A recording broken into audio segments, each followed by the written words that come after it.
Hey everybody, welcome to another episode of the OIG Roundtable here with Wade McFall, retired Assistant Special Agent in Charge from the Los Angeles Field Office and now a manager on our SIU team, and Matt Kuchansky, retired executive from HHS OIG, and then went on to run the Northeast UPIC and is now the director of our SIU team. And Jason Eisengrein is still on his Sailing the Seven Seas PTO. I think we expect him to be back next week. So we'll be back at full strength, as they say in hockey after a power play, full strength. Great game last night. There was a game the other night. Yeah, the Rangers had a homecoming, which is going to be this coming week, so it'll be all right. So today we want to close out the month of May talking about some of the things that we've been having in sort of our themes for this week's podcast. We want to talk about transformation and modernization and transforming an SIU into kind of that global payment integrity. And really, part of this is the ongoing discussion. There's kind of two things that are ongoing discussions, which is providers getting into in-network programs, in-network plans that maybe should not have been in, right? There's kind of the two categories. There's the providers that get in and they don't have malintent when they get in, but they suddenly turn a corner and become wayward providers and get into some sort of malfeasance. And then there's the group of providers that are intending on bilking health insurers, whether it be Medicare, Medicaid, or commercial insurers. And from the get-go, they have that as the intent, and that sometimes is the challenge. So, number one is always going to be working on the high-risk providers, right? High-risk providers are generally going to be your DME, your home health, and things of that sort. And, OIG puts out a list of criteria for high-risk providers, and they even have a list of providers who they consider to be extraordinarily high risk, but still remain in the program. And, so Matt, I want to start with you because this is one of those kind of interesting things where, you've got, I'm sharing my screen where you've got these instances where HHS OIG has the fraud risk and heightened scrutiny calculations, right? They've got has a provider been excluded? Is there a provider that's under a corporate integrity agreement? Obviously you're very low risk if you've done a self-disclosure because you've already admitted that you've had a problem. You've had some corporate integrity agreement in place that's provided some greater scrutiny in and of itself. But more likely than not, when you have a self-disclosure, it's because you've got a good compliance program in place and you've been able to identify these issues. But the one thing that I thought was really interesting when I went up on this website, and I think when I showed this to you, Matt, before we got on the recording, you did exactly what I did, was you raised your eyebrow because there's a list of parties under heightened scrutiny, which is, parties are subject to heightened scrutiny because they refuse to agree to integrity obligations. And so there's a list of these providers that go back to 2018. And, it kind of begs the question of, if they had this issue, why are they in the program? And, I don't know if we'll ever get an answer to that, but obviously it falls into the category of, what does CMS do? There's something called the APS, Advanced Provider Screening, and that's a tool that's mostly automated to do constant monitoring of things. And it's an evolution. There's constantly new databases that are being added, but it's not exhaustive, and providers start into the program and it ends up where maybe there's some malfeasance. But, Matt, when you were at the UPIC, this was an ongoing thing. It's like, how did this provider get in the program? And, we're going to talk to Wade in a minute about the change of ownership and some of the scrutiny that doesn't happen with that or that does. But this is an ongoing issue, and clearly on an SIU or the plan side, and particularly at the UPIC, this is an ongoing thing that becomes an issue, is how did this provider get into the program? Yeah, I mean, you look at the history of CMS, mid 60s, it was revolutionary to have a government-run healthcare program for a particular part of the population. And the biggest worry of HCFA at that time was getting providers to actually participate. They needed to do anything they could to get the providers into the program. And that's the mid 60s. Yeah. Now that mindset still seems to be the same for CMS, even though the program now is so large and such a integrated part of the healthcare system. Providers have to be part of Medicare and Medicaid to be able to run a successful practice. But the mindset of CMS is still the same. We need to do everything we can to bring in and keep the providers in the program. It's they see that the enrollment and the membership of a provider almost as a right of the provider to be a member of the Medicare system or the Medicaid systems, as opposed to it being a privilege. It's a program that should be very, very careful about who it brings in, but it's really not. We had cases in the UPIC where a provider would have dozens of different UPINs, provider billing numbers, because if you took action on one, they had another one in reserve that they would just start billing on undetected by the program integrity units. And CMS allowed that to happen because they wanted to keep the providers happy. And I've said this before, but if you look at the CMS COOP plan, there, if CMS is blown up in by a bomb, number one priority, keep the money going to the providers. That is their number one priority. It always has been, always will be. And that compromises the upfront efforts to have some quality assurance at the front gate of the program. You've got APS and all that, but I think it all is still geared toward getting them in as fast as possible with as little difficulty as possible. Right. And the thing that's interesting is if a provider is attempting to get into a network, non-governmental, they're trying to get into, some commercial payer or what have you, because if that provider is already in Medicare's network, then they have passed muster through PAYCOS, which flows into what's known as APS, Advanced Provider Screening. So I think that a commercial plan is probably obviously not doing as robust of a review as APS would do, because they don't have the same level of ability to do that work. But it certainly doesn't mean that the credentialing team from a payer shouldn't be looking to do as much scrutiny as they can. So like Wade, right? There are lots of tools out there where the commercial payers can go in and, not that we're subscribing to anyone or another, but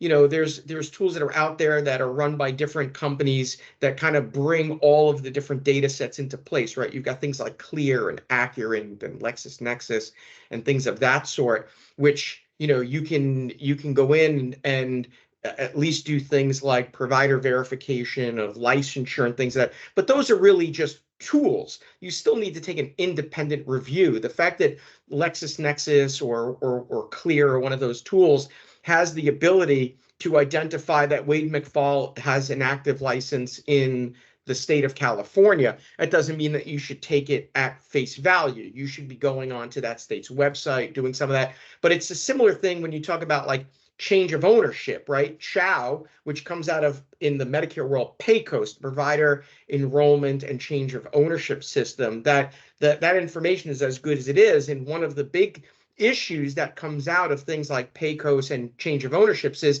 it's not a new entity. So the level of scrutiny may not be as robust as it could be. Right. And as we discussed earlier, it's like the biggest workaround, because you have all these things in play to initially get a provider number approved. You have PAYCOS, you have APS, you have upfront screening, and then you come along with this change of ownership, and it really is just an end around, because it's avoiding all that. It's a new entity. You're just changing the ownership, but they're not redoing all those tests and checks and balances that they do when the original provider number is issued. So it's always been, in the Medicare fraud investigations, it's always been one of those things that we look at and say, how can this possibly be? It's just like it's written for the, as you said, the ones who It's not the providers who have no ill intent. It's the ones who, I mean, that's like a tool that they use to get around it. So it's like really unfortunate. Is it Yeah. still true that they cut paper checks to the new owners if they haven't done their EFT forms in the meantime? I've I seen don't know. cases involving paper checks being cut by CMS to these new owners that they then take to check cashing places and avoid any scrutiny by the banks and things like that. No, I thought that there was something that was out, and we could follow up and talk about this again next week. But I thought that there was something that was put out about as part of like the Paper Reduction Act and things of that sort, where it's only EFT that's done through, right, EFT, electronic funds transfer, which is done after an EDI, electronic data interface, right? You're agreeing to submit your claims electronically, and therefore you're agreeing to take payments electronically. I don't know if that's the case. There's obviously the ability to retroactively bill from the date of application once you've been approved, but that allows you to do electronic submissions of claims. I think that changed around 2017 because we had a big case in Los Angeles where it was a provider identity theft case where they were cutting these checks to these doctors that they do a change of ownership, people that had nothing to do with the doctor. They would get a change of ownership and have just a mailbox, and then they would get these Medicare numbers from cappers and patient lists, submit claims for things that blatantly weren't done, but now they have a paper check written out to doctor whoever, and they have to cash it. And that's where we came in. We had like money laundering inside the bank kind of person. So it was a big deal in 2016, 2017. I think it changed shortly after that. Yeah, and not to belabor this or get too far off topic, but recently there were a bunch of cases that were out there with unscrupulous individuals who were sending EFT redirect forms to payers. So payers were getting a change of bank routing information, and money was going out the door. And we worked on a few cases here on the SIU team where some of our SIU clients were getting hit, where payments went out the door. We helped them tighten up some of those policies on some additional scrutiny, that when a provider submits a form seeking to change their bank account, that there were going to be some manual processes put in place to do that, so that didn't really happen. But look, there's obviously some basic scrutiny that an SIU or a plan from the enrollment can check, right? You've got your list of excluded individual and entities. You've got preclusion checks that you can do. You've got your high-risk provider lists that you can check. You've got things like ensuring that the provider has a current license in the state that they're claiming to have that current license. And license, by the way, isn't just for medical providers, right? License to do business. Departments of banking and insurance may have things like that. State Department of State, LLCs, that individual providers can where that you can check for things like that. So there are some tools out there, but keep in mind that one of the biggest issues is if a provider is hell bent on getting into that program and they're trying to do it in an unscrupulous manner, they're going to take whatever steps they have to hide things like true ownership and things like that, particularly when you've got the prospect of change of ownership where you're not looking to get in as a new provider, because you've got existing contracts and things of that sort. So, the one thing that I always put out there is that no matter how good a payment integrity program is, no matter how good a credentialing group is, I mean, CMS invests tens of millions of dollars a year on advanced provider screening, which is a very robust and complex system of checks and balances.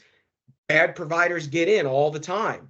And it's not from there not being constant monitoring. It is just that, the unscrupulous providers take really strong steps to hide or obstruct the true ownership. I mean, it's no different than when providers are misrepresenting a service. If that service is a clean claim, it's going to get paid. And you're years later, you're trying to figure it out. But clearly provider groups can do, or payers can do what they can to transform and modernize their systems to at least start to look at things in ways that maybe they didn't, and re-review things that are out there. If a provider gets a settlement agreement with the government, or a provider is indicted for fraud, waste, abuse, is the payer going back, which is where we get to this, like, are you trolling press releases? Are you getting a dump of press releases on a daily basis for providers who have been indicted, have pleaded guilty, have entered into civil settlement agreements?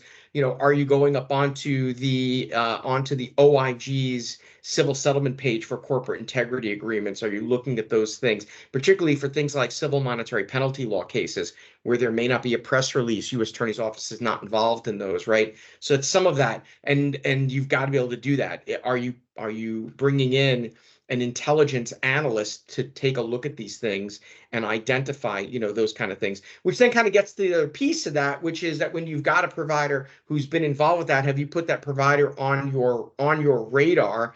And therefore, are you looking at providers in that individual group, but then also, are you categorizing your cases properly? So Wade, back to you on this, because when you're looking from a payment integrity perspective, grouping cases becomes important. Are you grouping cases by provider type? Are you grouping cases by criminal and civil? When you've got a recovery, how are you grouping those, right? You've got savings, you've got recoveries, you've got restitution, you've got recoveries that come in from audits. Being able to categorize those cases really helps you in understanding where your ROI is, and helps you in figuring out where you need to be looking if you're not looking. Right, and I think that's the probably the most common way to group them is by the type of case. If it's a restitution recovery, that's where your ROI comes in. I've seen a lot of, where, and we've talked about this too, but my focus early on, coming from the OIG's office, was more looking towards trying to get criminal referrals.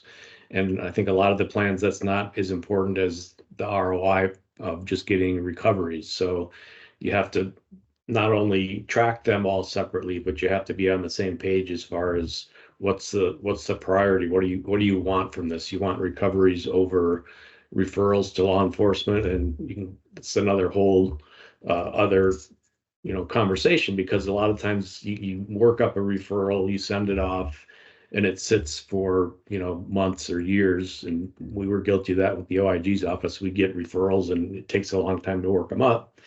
But if a payer is looking for monthly, tracking stuff monthly and getting those recoveries and restitutions, a case that goes off as a referral and sits for a couple of years is, like we were talking about before, it's an ROI killer, because it's dormant, and then when you get it back, maybe it's so old that some of those claims are no longer, you're not able to recover them because maybe they're 4 years old, 5 years old now. So going back to the question, though, I think it is important that you track all those different categories: recoveries, restitutions, referrals. Maybe there's sometimes it's just an education. It might be a minor thing that's not really, it turns out not to be fraud, and it's more of an educational thing where they're just using the wrong codes and they just need to be educated after a CPC review, and just basically get them back on track.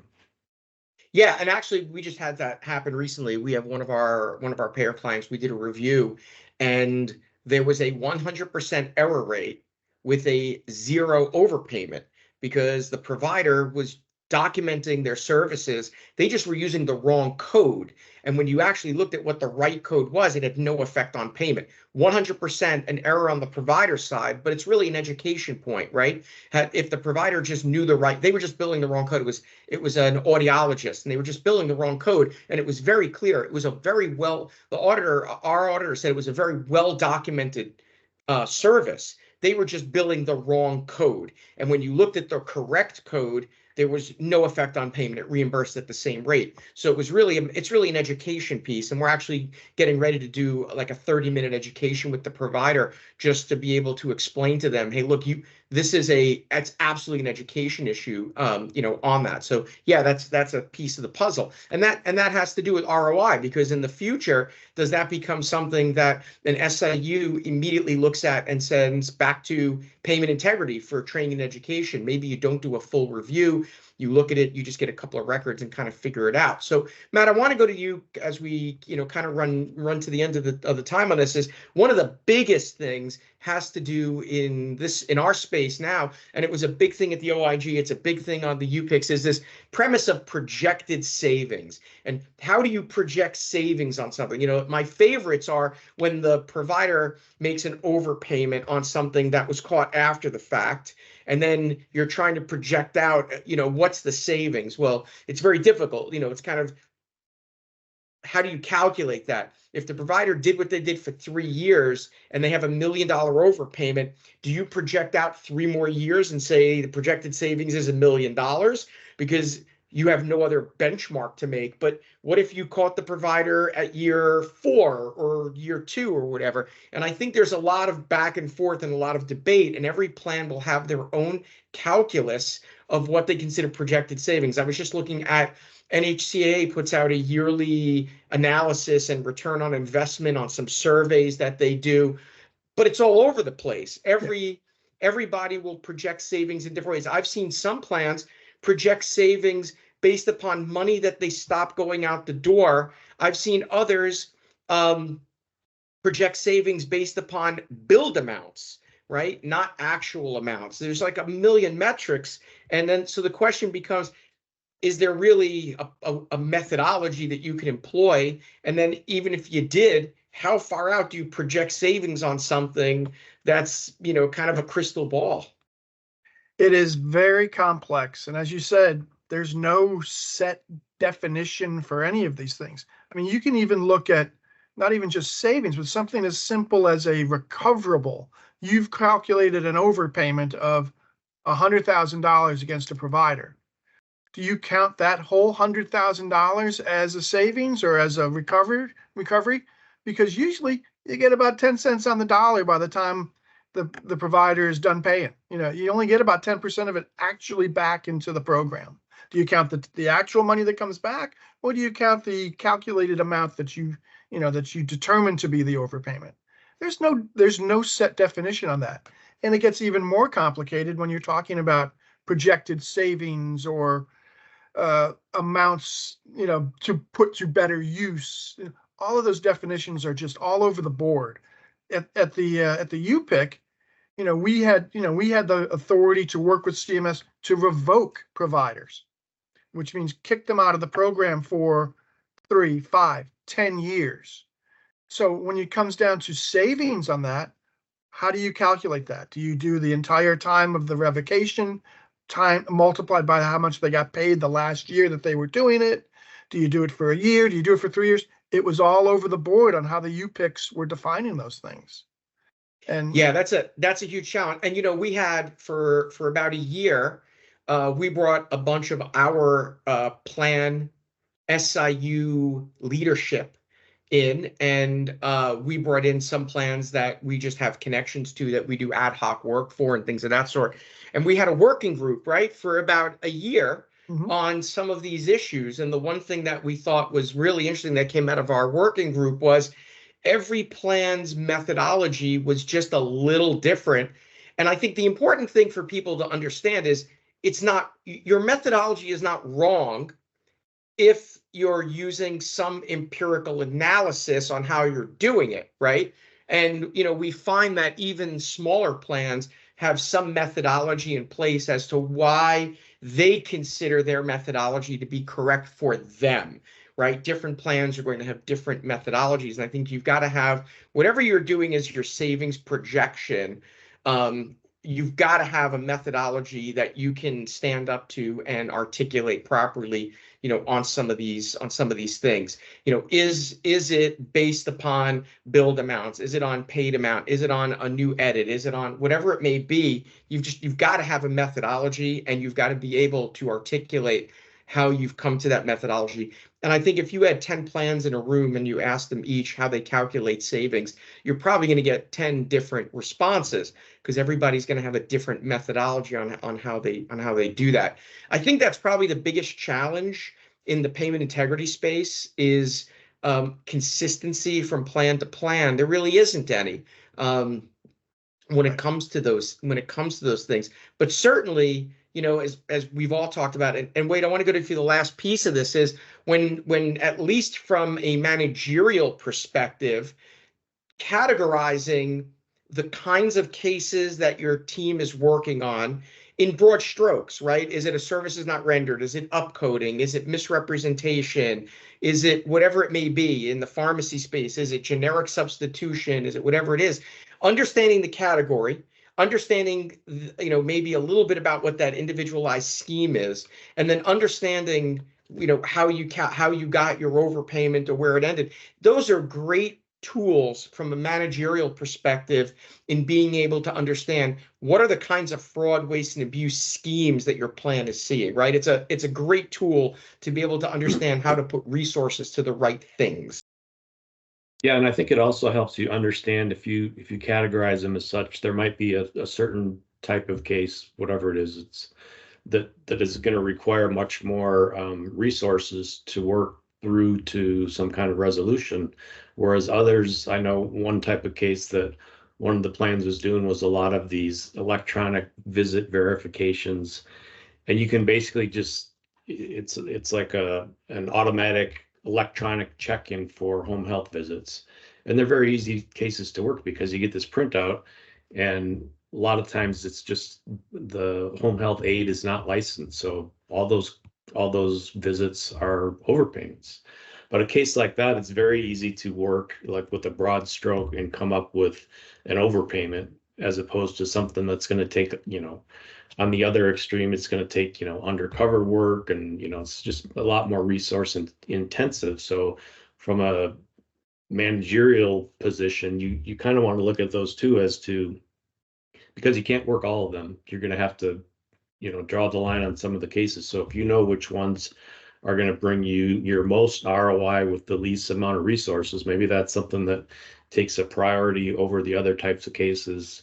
Notwithstanding, obviously you have to look at patient harm and things of that nature. But if one certain category, you can run through those cases and bring them to resolution much easier than another type of case, maybe you need to, focus your attention on the ones that are easier and quicker and have the highest return, basically. Yeah, I mean, similar to prioritizing cases based upon information that you receive and the viability of the case, there's always that opportunity. If you're seeing, for example, a lot of cases involving one type of provider specialty or a particular code, maybe you decide, hey, we're not going to be working on some of these kinds of cases because they're more technical violations, and we're going to focus on some of the cases that involve, when we start seeing, for example, like a lot of cases involving skin substitutes or something along those lines, a new device comes out and things of that sort. So that, understanding where those cases kind of fit in that pecking order helps with some of those case reprioritization, things of that sort. So yeah, it's an important piece, but I think part of it is that in some instances, particularly the smaller plans out there, we hear a lot from the smaller plans that kind of get ignored in the SIU space and the payment integrity space, which is why we really like to focus on the small and medium plans, because they deserve a lot of attention as much as any of the BUCAs that are out there deserve. And we find that oftentimes there's the biggest challenge with these smaller plans is policing themselves, right? Policing their ability to police their network. And while they can't have something like an APS, there are obviously some publicly available tools out there that may be at low cost or free and things of that sort, where it's just a matter of just spending the time to find those websites and those tools, some of that open source intelligence that's out there, culling together a list of and bookmarking or creating a spreadsheet of the relevant sites that providers are, information is going to be found. So, no one is saying that you have to invest tens of millions of dollars like APS does, which, by the way, APS only covers Medicare and Medicaid. And so commercial payers have to have their own credentialing tools to get out there. I always thought it would be an interesting thing if APS was opened to commercial payers where they could pay a fee to get a subscription to something like APS to run providers through the APS system, even if it's just a matter of going in and being able to pull a report, because APS is a reporting tool. So to be able to go in, plug a provider's name in, I think that would be an interesting premise to be able to capture information on the commercial side that is already being captured on the CMS side, and then offset the cost. Right. But, I guess there's probably a bunch of legal and regulatory things out there that prevent that from happening. So I think this is like it's the payment integrity wish list. So what are your thoughts? If you're one of the people that's a regular watcher or listener to our podcast, what are your thoughts on that, on something like an advanced provider screening tool in the commercial space, where maybe even the commercial payers get together and create their own database that mirrors APS? It's not, there's no secret sauce on the tools that APS is tackling through what they call an API and some of those databases. So what are your thoughts? We'd like to hear about that. So it's good stuff. I mean, keeping the bad providers out is an important piece. Maintaining the good providers in the network is just as important. So let's see what people think about that.